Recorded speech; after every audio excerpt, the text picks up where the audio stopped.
بسم الله الحمد لله والصلاة والسلام على رسول الله مدحوينه رجال مدوب أحمد دعالة جيلة xildhibaanada senatarada madaxda qaybaha kala duwan ka soo qayb gashay munaasabadan dhammaan madax kasta halka lagu joogo assalaamu calaykum waraxmatullahi wabarakaatu salaan kadib dhammaan waxaan mahad celinaynaa intii nagala soo qayb gashay munaasabadan aad iyo aad ku qiimaha badan iyo soo dhaweynta madaxweyne axmed ducaale geelle aan ku soo dhaweynay maantay magaalada dhuusamareeb caasimadda galmudug intii ka qayb qaadatay qof kasta kaalintii uu ku lahaa ooga mahad celinaynaa intaas kadib maanta waxaan soo dhaweynay runtii madaxweynihii aabbihii galmudug oo taariikh iyo xusuus weyn ku leh galmudug isu keenay u tanasulay odatinimo aan horay galmudug u soo marin ka geystay maantay in halkaa la wada joogo sababteeda lahaa sidoo kale wixii ugu dambeeyey ama odatinimadii iyo heshiiskii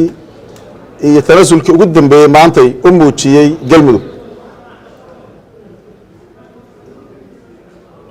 oo runtii aan dhihi karno maanta waxay u tahay reer galmudug maalin taariikhi ah oo ay dhammaatay khilaafkii iyo waxaabii yararka ahoo jiray iyo haddii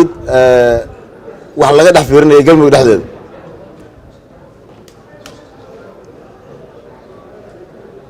waxaan rabaa halkaa inaan ka caddeeyo wax walba oo kala duwanaansho ahaa oo jiray waa ka heshiinay aniga iyo madaxweyne axmed ducaale geelle xaaf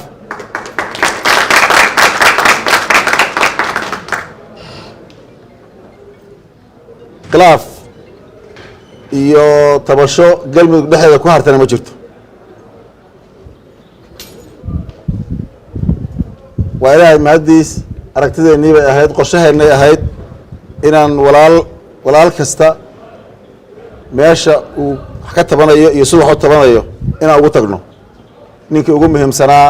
oo galmudug sidaan hore usoo sheegnay ugu muhiimsanaana maantay ayuu galmudug u tanasulay odatinimadiisii shalay lagu yaqaanana uu ka dhabeeyey waxaan leenahay mudane axmed ducaale soo dhawow madaxweyne dadkaagii dalkaaga ku soo dhawow sharafay kuu hayaan odagoodii baa tahay odageennii baa tahay shalna taariikhaad u dhigtay maantana taariikh baad u dhigtay waxaan ku leeyahay waxa intaa ka dambeeyana tashi iyo talo iyo odaygeed fadhiya had galmudug u tahay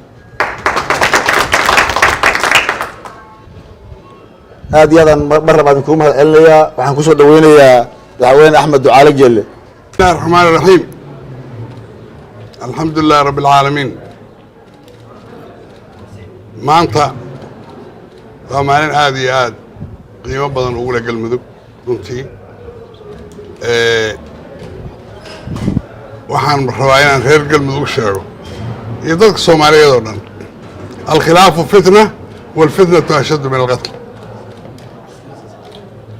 qof kastaa inuu intaas calooshiisa geliyaa la rabaa annagu waxaan soo dhutilnay iyo waxaan wax badanna maanaan maqnayn xoogaa yar bay ayadoo kululaysaya haddana waxaan rajaynayaa odayga waa tanasulay waa la tuurayaa la odhan aad iyo aad baan idinku mahadnaqayaa soo dhaweynta madaxweynaha iyo madaxweyne ku-xigeenka iga raalli ahaada dadka ma tiri naqaan anugu wasiirada iyo xildhibaanada iyo saxaafadda iyo ummadda carrada joogto o dhan kulligiin aad iyo aad baad mahadsantihiin sida quruxda badan noo soo dhaweyseen 60 kilomitr baad naga soo dhaweyseen arrin sahlan maaha ilaahay waxaan ka rajaynayaa galmudug inay raysato dadka kulligood galmudug inay raysataan loo baahan yahay galmudug dhibaatada inay sii haysto looma baahna anugu geed fadhi keliya maahaye waxaan rabaa inaan iska fadhiyo galmudug maba ka tegaayaba xamar dambe uma socdo qof walbuu ogow inaan jidadka iyo dekadaha iyo inaan dhisaan rabo halkaasan iska aadahay ya ayadana waxaan rabaa ha laygu soo taakuleeyo ya rag badan oo meesha joogow war igu soo taakuleeya waa shilaafada ka daaya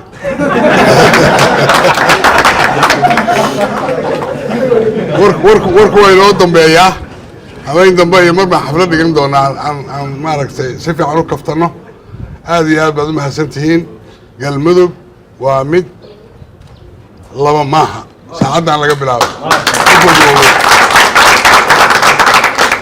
aad iyo aad baad u mahadsantihiin rag badan oo meesha jooga oo aan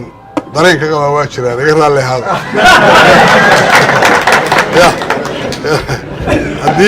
haddii mar hoos baan u kaftami doonaa ya aad iyo aad baad u mahadsantihiin wax dhibaatahay ma jiraan qof walba qalbiga khayr u sheeg